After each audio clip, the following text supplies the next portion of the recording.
movimentação para mudar o marco legal? A gente está trabalhando para mudar esse marco legal. Como que é para trabalhar para mudar o marco legal? Como que a gente muda essa porra? A gente tenta, nós encaminhamos, né, e patrocinamos um projeto de lei no Congresso, que ele ainda não andou, não está andando. Se ele não andar, a gente tem a opção também de uma medida provisória, que talvez seja uma questão de urgência agora, a gente promover investimento. Eu acho que uma das soluções para a pandemia é a gente jogar investimento, que o nosso desafio a partir de agora vai ser gerar emprego. Com certeza. Então, quanto mais investimento, mais emprego, e é uma forma de a gente dar esse passo. No século XIX, de 1854 a 1913, nós tivemos um boom ferroviário no Brasil, com ferrovias autorizadas, todas privadas.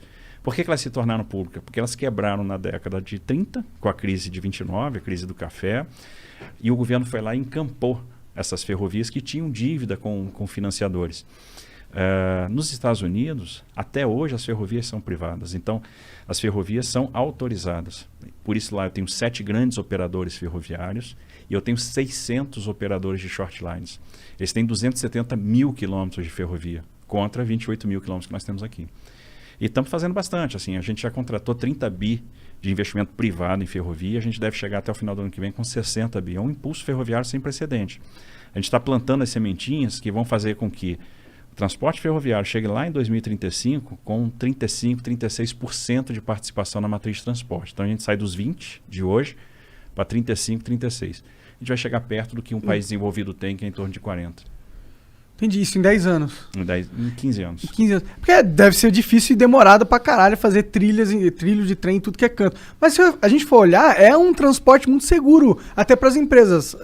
Em termos de passageiro é legal, mas as empresas sim, porque não tem como roubar um trem. Quer dizer, até tem, mas é muito mais difícil, né? Você roubar uma carga na rodovia. Exatamente. Assim, o transporte ferroviário, ele traz a regularidade do serviço. O cara sabe que às vezes vai ter uma velocidade de deslocamento menor, mas vai transportar um grande volume, né? Então, um trem carregado, um trem desse de 120 vagões, ele vai tirar 240 bitrens da rodovia, 300 bitrens da rodovia. Então, é muito mais carga, é muito mais barato e, no final das contas, tem uma regularidade, né? Muito mais seguro. Você sabe que vai sair naquela hora programada, vai chegar naquela hora programada. Não tem perrengue, né? Tanto. Não tem perrengue, então assim, isso é muito atraente, né, pro transportador, pro dono da carga, para trade, é muito bacana. Sim. O Biden lá nos Estados Unidos, eu sei que ele está com um projeto de investimento na infraestrutura de, sei lá, 12 trilhões de dólares, um negócio assim. Não é da infraestrutura só, tem vários pacotes. Acho que a infraestrutura são 2 trilhões de dólares, né? Muita grana, tá ligado? E isso parece ser inteligente, porque a infraestrutura lá tá meio acabada. Eles não faziam muitos anos que eles não reformavam e não investiam lá. Será que não era inteligente a gente dar um passo aqui no Brasil nesse sentido também? Com certeza. É o que a gente está tentando. A grande questão, assim, o americano tem uma vantagem em relação a nós, que é a política monetária ilimitada, né? Pode emitir sem gerar muita pressão inflacionária. Eles vão sofrer com um pouquinho de inflação agora, que é uma coisa inusitada. Se você pensar assim, em 2019, se algum país desenvolvido ia ter uma inflação acima de 1,5% ao ano, a resposta ia ser, não, impossível. E eles vão lá, sei lá, ter 2,5%, 3%, que é uma coisa, para o padrão americano, impensável. A gente aqui não tem esse mesmo fôlego. Então, nós temos duas coisas. Uma, eu tenho que ser responsável do ponto de vista fiscal para sinalizar para o investidor que eu tenho um compromisso com solvência. Se a relação dívida-PIB estoura, eu passo para o investidor uma ideia de que o Brasil vai ficar insolvente, vai dar calote, todo mundo foge daqui. E a segunda coisa, eu tenho que trazer investimento privado. E aí é exatamente onde a gente está trabalhando. Vou fazer uma soma rápida aqui. A gente pensa assim nos trilhões lá de fora, fica com uma inveja danada. Eu confesso que eu fico também, tá? Fico doido para ver uns trilhões desses também. Mas vamos lá. A gente fez até agora 71 leilões de ativos de infraestrutura, né? Transferimos 71 ativos para iniciativa privada. Assinamos 96 contratos de adesão para terminais privados. Então, os leilões que nós fizemos, em torno de 75 bi de investimento contratado. Mais os arrendamentos portuários e os contratos de adesão, uns 12 bi de investimentos em portos. Agora, no segundo semestre, a gente começa uma temporada de grandes leilões. Vamos fazer de novo o leilão da rodovia Presidente Dutra, aí são 15 bi de investimento, 381 Minas, 262 Espírito Santo, são 7 bi de investimento. Aí nós vamos para... No início do ano que vem a gente faz os 6 lotes de rodovias do Paraná, 44 bi de investimento. Tem Ferrogrão, são mais 12 bi de investimento. Porto de Santos, aí são 10 bi de investimentos. Tem Porto do Espírito Santo, e aí mais os aeroportos da 7ª rodada. Então tem um monte de coisa. A gente vai chegar no final do ano que vem com 250 bilhões de investimento contratados em infraestrutura de transportes. Beleza. Aí vamos pegar óleo e gás. Tem nada que gere tanto investimento quanto a indústria do óleo e gás e com tanta capacidade de irradiação para outras indústrias. Que, por exemplo, quando a gente faz uma licitação, um leilão de petróleo, como a gente vai fazer no final do ano, CEP e Atapu, são 2 campos grandes do excedente da seção onerosa, né, que deixaram de ser licitados há um tempo atrás, em 2019, quando a gente fez aquele grande leilão de 70 bi, a gente gera investimento na indústria da construção naval, a gente gera investimento em toda a cadeia offshore, então é um negócio bacana. O que a gente tem contratado hoje, talvez a gente esteja batendo aí quase beirando, tocando os 500 bilhões de reais de investimento. Pô, é um número expressivo. Expressivo. Aí vem saneamento básico. Aprovamos o marco legal do saneamento. Começamos a fazer os primeiros leilões de saneamento. O leilão da Casal lá em Alagoas, né, do sistema de coleta, distribuição, tratamento de água, coleta e tratamento de esgoto da região metropolitana de Maceió. Cariacica, aí veio o grande leilão, que foi o da SEDAI. 40 bilhões de reais de investimento e uma parcela da outorga que vai ser também investida em recuperação ambiental, recuperação da despoluição da Baía de Guanabara, recuperação das lagoas da Barra da Tijuca, recuperação da Bacia do Guandu, mais 10 bi de investimento. Quando a gente vai somando o potencial de saneamento, do óleo e gás, de transportes, a gente vai começar, mais do que vem em linha de transmissão, leilões de geração de energia, muito hoje focadas na eólica e na solar e tal, a gente fácil vai tocar um tri. E não vai parar por aí. Então, a gente vai chegar a 1 tri de reais, né? Não é de dólar, privado. Todo privado, que é interessante, que nos blinda também dos soluços fiscais. E a gente acaba ficando numa situação que, olha, mantive a minha rigidez fiscal, né? Comuniquei isso bem para o investidor, estou gerando muito investimento. A gente vai ver o Brasil virando um canteiro de obras em 24, 25, 26, 27, que ali essa coisa toda que está sendo plantada agora vai estar bombando. Por quê? A gente faz um leilão, vai lá na bolsa, bate o martelo e tal, beleza. Quebra o martelo. Quebra o martelo. Só quando tá com raiva, mas às vezes é comum estar com raiva, né? Não deve ser uma vida fácil, né? Não, eu tava brincando aqui com o Igor, dizendo o seguinte, jogar Pitfall. E aí a galera mais antiga aí que jogou Atari vai lembrar. Fazer infraestrutura no Brasil, tem que pular um jacaré, tá ligado? Fazer umas paradas sinistras. Você passa por cima do tronco bobo, pula na cabeça do jacaré, pega uns cipós. O negócio não é brincadeira não. Tem que ter resiliência, né? A gente é resiliente, é animado, tem fé, gosta da parada e tal. Então, quando você faz o leilão, você tem um tempo para assinar o contrato. Esse tempo leva uns 4 meses, que o cara tem que montar uma sociedade de propósito específico, né? Montar uma empresa, aportar garantia, tal, tem aquela burocracia toda, assina um contrato. Aí ele entra numa fase onde ele vai fazer projeto de engenharia, ele vai licenciar aquele empreendimento, né, ambientalmente, e mais importante, ele vai obter funding, porque para fazer tanto investimento, ele vai atrás da operação de crédito. Uma operação de crédito de grande porte, uma operação de crédito bilionário, uma emissão de debêntures, vai levar 8 meses, um ano e 2 meses.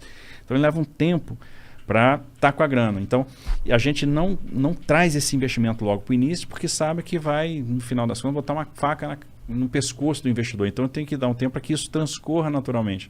Então você tem uma fase de serviços iniciais, depois o investimento pesado ele começa. Por isso que eu digo, 24, 25, 26 vão estar voando. Pode crer. Então vocês estão realmente plantando sementes, elas demoram para dar frutos, né? Exatamente. Infraestrutura é pensar a longo prazo, né? Então infraestrutura é um tema de Estado. A gente tem que pensar em Estado quando faz infraestrutura. Não dá para pensar no governo, na eleição, porque a gente vai plantar coisa que a gente não vai colher, que a gente não vai ver. E a gente tem que ter esse discernimento para fazer as escolhas corretas, porque a gente tem que fazer o que é importante e o que é correto. Aí depois, lá na frente, o Brasil vai colher. É importante que o Brasil colha. É importante deixar o fruto, Então a gente vai plantar agora e o Brasil vai colher esse fruto lá na frente. Então essa é a lógica de quem trabalha com infraestrutura. Tem que ser assim. E a gente nesse governo encarou a infraestrutura como uma questão de Estado. Uma coisa interessante. O presidente Bolsonaro manteve na equipe uma turma que estava vindo do Temer.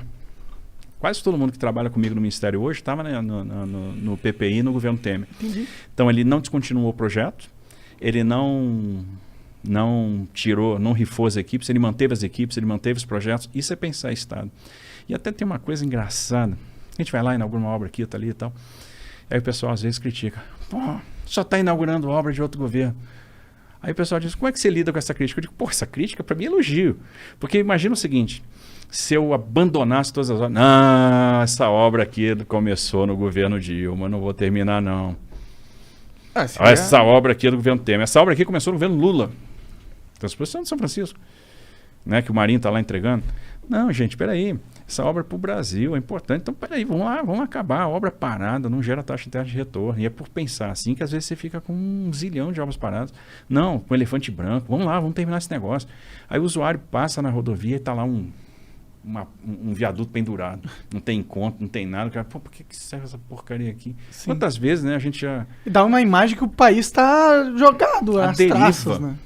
Olha, a gente completou obra de 47 anos, obra de 20, obra de 15, obra de 11. Que obra era essa de 47 anos, cara? 63 Pará. 47 anos? Como que demora pra fazer algo, qualquer coisa? Cara, os caras construíram a pirâmide do Egito em menos tempo. É isso. E agora a gente está trabalhando numa pavimentação, que é a da 156 Amapá, que começou em 76. Caralho, cara. 76. Caralho. Eu nasci em 75. Caralho. Porra, a obra começou, eu tinha 1 ano. Que viagem, né, cara? E assim... Isso daí é porque os caras que trabalhavam antes, eles... Ninguém queria terminar... Vou só fazer uma obra aqui que eu vou poder escrever meu nome nela. É mais ou menos assim, eu não vou botar dinheiro nessa obra que não foi eu que comecei. Essa obra é muito difícil, é muito cara, eu não vou fazer, não dá para fazer agora. Ou então você faz uma obra e você fatia em empresinha pequena para beneficiar aquelas empreiteirazinhas do meu estado e elas não dão conta da envergadura daquela obra, que às vezes é uma obra difícil, aí elas quebram no meio do caminho, e aí para você fazer uma rescisão contratual demora. Não, dá uma... rescinde esse contrato unilateralmente e pune essa empresa com uma declaração de idoneidade. Não, mas esse cara aqui é meu parceiro e tal, ele financiou minha campanha, ele é um cara legal. E aí as coisas vão se arrastando. Entendeu? Acho que essa é a vantagem do cara que está fazendo esse tipo de trabalho não ser um cara que está ali por indicação política. Isso é muito bacana, porque te dá independência. E esse é o grande legado. Então foi uma coragem do presidente, porque veja quantos anos a gente se acostumou, entra governo, sai governo, entra governo, sai governo, você ter ministérios nas mãos dos partidos. E aí o partido indica um cara que não necessariamente é o mais apto, é o mais técnico, ou conhece aquele negócio, conhece o business. E as áreas técnicas têm que estar na mão de gente técnica. Então, para mim, esse é um dos grandes legados do governo Bolsonaro, e eu espero que os nossos dirigentes do futuro percebam esses bons exemplos e possam manter essa pegada. Porque você entregar um ministério técnico na mão de um Barnabé, um cara que não entende nada daquele business, daquele negócio, é um desastre absoluto. E aí a gente tem esse tipo de monumento ao descaso, de ineficiência. A gente tem que ser eficiente, não dá para perder tempo. 4 anos passa assim, ó. A gente pensa assim, o cara entra no governo, aí pensa, 4 anos é uma maratona. É uma corrida de 400 metros.